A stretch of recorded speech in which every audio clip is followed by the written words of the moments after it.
행복이 무엇인지 물어보면 많은 사람이 건강하고 가족이 화목한 것, 돈을 많이 버는 것, 좋은 사람과 결혼하는 것 등과 같은 행복의 조건들만을 이야기하고 정작 행복 경험 자체의 본질은 언급하지 않는 이유도 행복이라는 단어 자체가 행복의 조건만을 가리키고 있기 때문이다.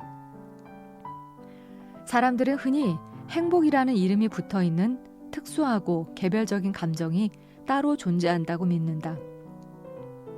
우리에게 익숙한 많은 긍정적인 감정, 예를 들어 감사, 희열, 뿌듯함, 경외감, 평화로움, 고요함, 이런 것들 말고 행복이라는 또 하나의 개별적인 감정이 있다고 믿는 것이다. 이 때문에 이미 감사를 느끼고 삶의 경이로움에 감탄하며 자연과의 조화가 주는 평안함을 만끽하면서도 여전히 행복이라는 감정의 결핍을 경험한다. 또한 고요함, 경이로움, 감사와 같은 감정들을 행복과 대비되거나 갈등 관계에 있는 것처럼 생각하는 실수를 범한다. 그 결과 행복보다는 삶의 고요를 누리고 싶어요라는 말을 하거나 누군가 그런 말을 했을 때 큰 감동을 받게 된다. 행복한 감정 상태는 본질적으로 매우 다양하다. 그럼에도 불구하고 행복한 감정을 행복이라는 단 하나의 개별적인 감정이라고 좁게 이해하고 있기 때문에 이미 충분히 행복하면서도 행복하지 않다고 느끼는 역설적 상황에 놓이게 되는 것이다. 행복을 행복이라는 단어를 통해서만 이해하게 되면 일상에서 발견하기 어려운 복을 우연히 발견해야 한다고 생각하기 때문에 일상을 벗어나서 아주 특별하고 신비로운 것을 추구해야 한다고 생각하기 쉽다. 그러나 행복이 좋은 기분과 만족, 그 정도라면 그걸 가능케 하는 것들이 도처에 널려 있음을 알게 된다. 예컨대 기분을 좋게 하는 것이라면, 그리고 내 삶에 만족을 더해주는 것이라면 아이의 웃음소리, 여름밤의 치맥, 시원한 산들바람, 멋진 문장들, 상사의 예상 밖의 유머, 잘 마른 빨래 냄새, 이적의 걱정 말아요 그대, 보너스, 모처럼의 낮잠, 여행, 무라카미 하루키, 미세먼지 없는 청명한 날씨 등등 그 리스트에 끝이 없다. 이것들은 다 우리 일상에 있는 것들이다. 행복은 철저하게 일상적이다.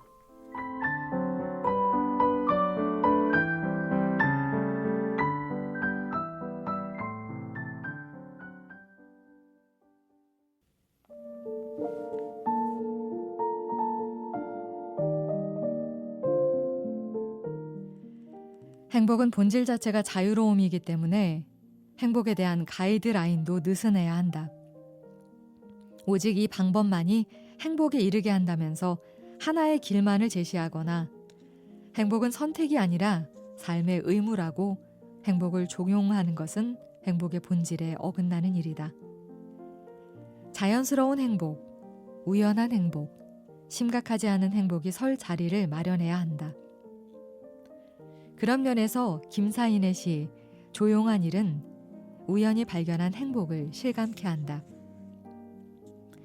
이도 저도 마땅치 않은 저녁, 전일은 낙엽 하나 슬며시 곁에 내린다. 그냥 있어 볼 길밖에 없는 내 곁에 저도 말없이 그냥 있는다. 고맙다. 실은 이런 것이 고마운 일이다. 실은 이런 것이 고마운 일이다. 우연히 발견한 소소한 행복을 지칭하는 표현으로 이만큼 적절한 것이 있을까? 행복은 비장한 전투에서 얻어내는 승리가 아니다. 행복은 우리 삶에 우연히 찾아와 준 것들에 대한 발견이다. 내게 일어나는 우연을 내가 설계할 수는 없지만 타인에게 일어나는 우연은 내가 설계할 수 있다. 예를 들어 겨울옷을 꺼낼 때 우연히 공돈을 발견하는 기쁨을 위해 식구들의 옷에 의도적으로 지폐 한 장을 넣어두는 것. 자기 옷에 의도적으로 넣어두는 것도 멋진 일이다. 왜냐하면 돈을 넣어둔 사실을 망각할 것이 분명하니까. 그리고 기념일도 아니고 명절도 아닌데 뜬금없이 누군가에게 선물권을 보내는 것. 톨게이트에서 전혀 모르는 뒷사람을 위해 돈을 내주는 것. 이처럼 누군가에게 행복을 준다는 것은 그 사람에게 우연을 선물한다는 의미다.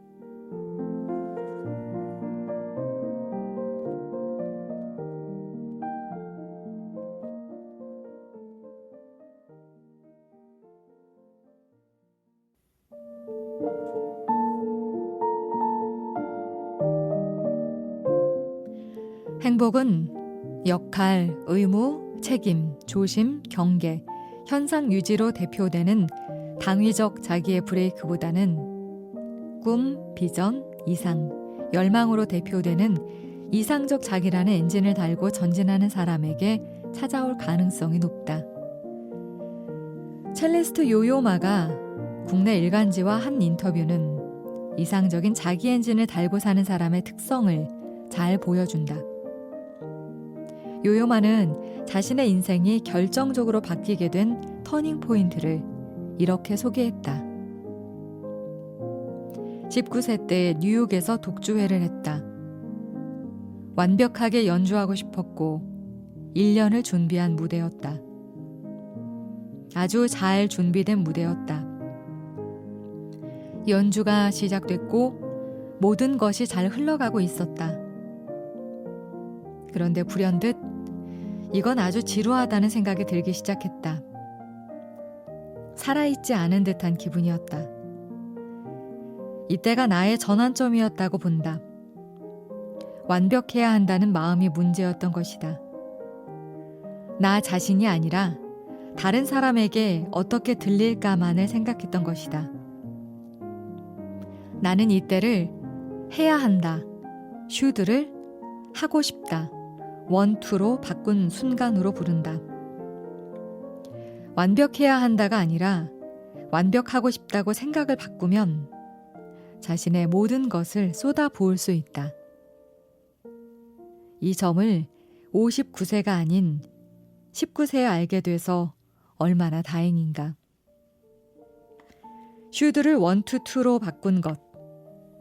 그것이 자신의 음악 인생을 바꾸었다는 이야기인데 이는 당 위의 브레이크가 지배하는 삶에서 이상의 엔진이 지배하는 삶으로 바뀌었다는 말이기도 하다. 행복한 사람은 당 위의 영역을 줄이고 이상의 영역을 넓히는 삶의 기술을 발휘하면서 살아간다.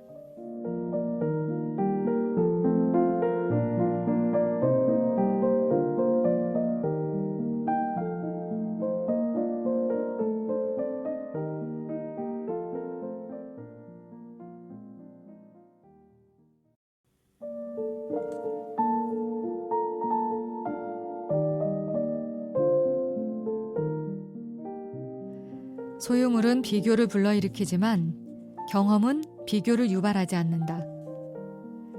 소유는 본질적으로 물건이기 때문에 비교가 쉽게 일어난다. 아파트의 평수, 자동차의 배기량, 옷의 브랜드 등 물건의 가치는 쉽게 숫자화될 수 있어서 비교가 용이하다. 소유가 유발하는 비교는 남들과의 비교에만 국한되지 않는다. 물건을 구매한 후에도 자신보다 더 싸게 산 사람은 없는지, 더 싸게 파는 곳은 없었는지, 더 싸게 살 수 있는 시기를 놓친 것은 아닌지 등 전방위적인 비교가 발생한다. 최적의 물건을 최적의 시기에 최적의 가격으로 구매해야 한다는 이런 강박적인 소비 성향을 심리학자 베리 슈워츠는 극대화라고 부르고 극대화 성향이 강할수록 행복감이 떨어진다는 연구 결과를 발표했다. 이와는 반대로 경험은 본질상 실체가 존재하지 않는 주관적인 것이기 때문에 비교가 쉽지 않다. 추운 날 따뜻한 물로 샤워를 하면서 옆집 물은 더 따뜻할 텐데 라고 비교하는 사람은 드물다. 영혼을 움직이는 도끼 같은 문장을 발견하고 내 친구는 더 좋은 문장을 발견했을 텐데 라고 불안해하는 사람도 드물다. 소유와 달리 경험은 지금 여기의 심리 상태를 강하게 유발하기 때문에 경험하는 그 순간에 몰입하게 만든다. 경험은 우리를 비교로부터 자유롭게 한다. 우리가 누구인지를 알기 위해서는 우리의 경험 목록을 보아야 한다. 행복한 사람은 자신의 소유 리스트를 늘리는 사람이 아니라 자신의 경험 이력서를 빼곡하게 채워나가는 사람이다.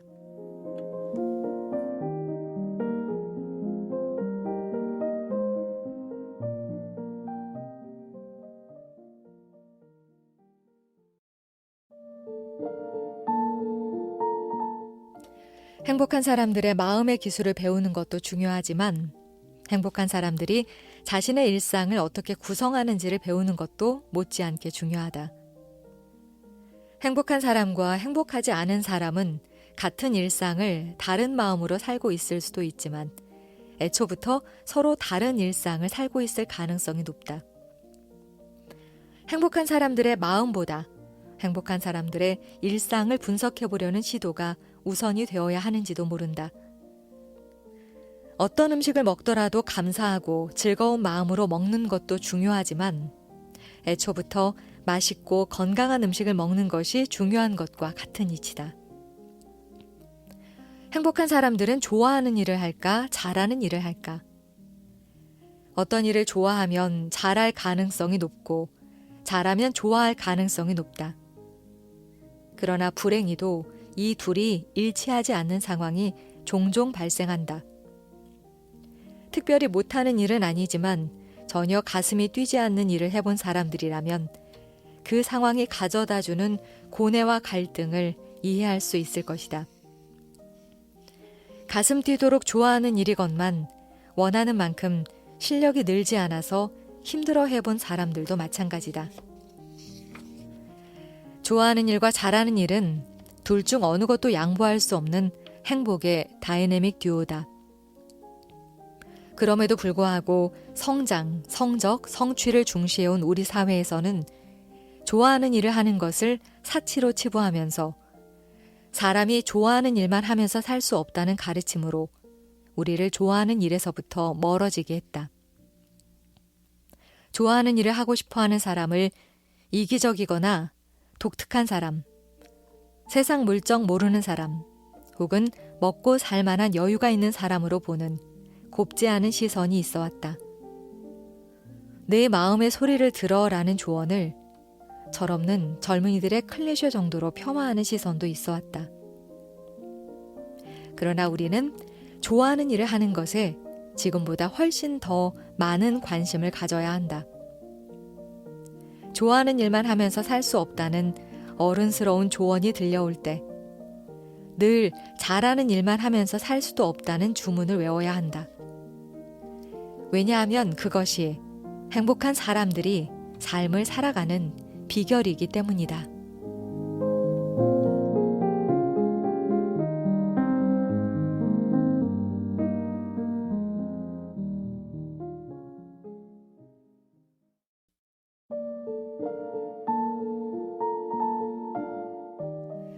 의미에는 무겁고 큰 의미만 있는 것이 아니라 작고 가벼운 의미도 존재한다.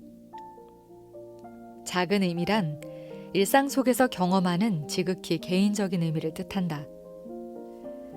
아침마다 아이들의 밥을 지어주는 것, 연로한 부모님께 안부 전화를 거는 것, 맡겨진 과제를 제 시간에 해내는 것, 아이에게 구구단을 가르치는 것, 식사 기도를 하는 것, 다이어트에 성공하는 것, 화초에 물 주는 것, 약속 시간을 잘 지키는 것 등 일상적인 일을 통해서 경험되는 의미다. 자기를 희생해야만 얻어지는 것이 의미가 아니다. 즐거움을 포기해야만 얻어지는 것도 아니다. 작고 확실한 행복, 소확행이 있듯이 작고 확실한 의미, 소확의도 있는 것이다. 의미란 중요성이다. 개인적으로 중요하고 가치 있다고 느끼는 것이 모두 의미다. 의미 경험은 철저하게 주관적이어서 아무리 타인이 의미 없는 일이라고 간주하더라도 자신의 의미를 경험하면 그 일은 의미 있는 일이다. 공원에 모여든 새에게 모이를 주는 행위가 국가를 위해 자기를 희생하는 일보다 의미가 약하다고 말할 수도 있겠지만, 만일 세상을 먼저 떠난 자식이 새를 사랑했다면 날마다 새에게 모이를 주는 행위는 그 엄마에게 세상 어떤 것보다 의미 있는 일이다. 또 의미는 유용성이다. 자신의 행위가 쓸모 있다고 느낄 때 그 일은 의미를 갖게 된다. 다른 말로 표현하면 시간 낭비가 아니다라고 느끼는 경험이 의미다. 어떤 일을 하고 있는 도중에 내가 지금 여기서 왜 이러고 있을까라고 속으로 후회한다면 그 일에서 어떤 의미도 발견하지 못하고 있는 것이다.